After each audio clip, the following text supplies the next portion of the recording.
En 2014, je rentrais de Libreville pour Oyem en bus de nuit. Un voyage que je ne pouvais jamais faire sans rester éveillée. Les routes étaient plongées dans l'obscurité et chaque détail semblait empreint de mystère. Alors que nous approchions d'un Njolé dans le Moyen-Ogooué, le bus prenait un tournant. C'est là que j'apercevais une jeune femme.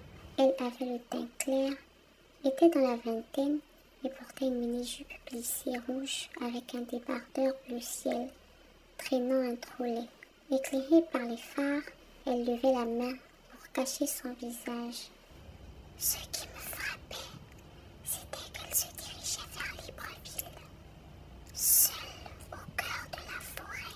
Intriguée, je ne pouvais m'empêcher de me poser des questions.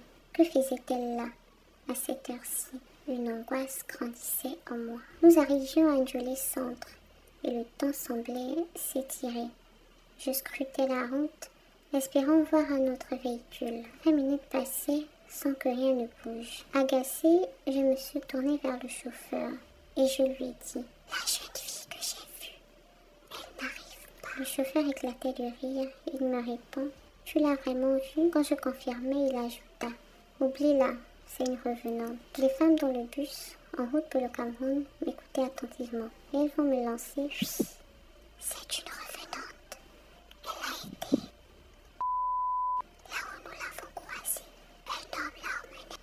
Puis il a mis fin à ses jours avant de jeter son dans le ravin. » Un frisson me parcourait. Les femmes continuaient à parler, expliquant que la jeune femme hantait cet endroit, causant des accidents. Quand un véhicule tombait en panne, on entendait des pas et le bruit de son trolley.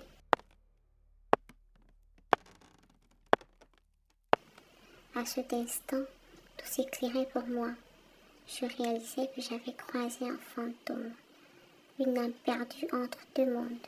Une peur sourde s'emparait de moi, me rappelant que dans l'obscurité, tout n'était pas que silence. En rentrant à Oyem, le cœur lourd, je comprenais que certains mystères de la nuit devraient rester non résolus.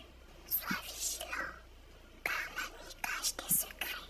Parfois, il valait mieux ne pas regarder trop près. As-tu déjà vécu une histoire similaire? Dis-le nous en commentaire. À très bientôt, la conteuse Gaboma.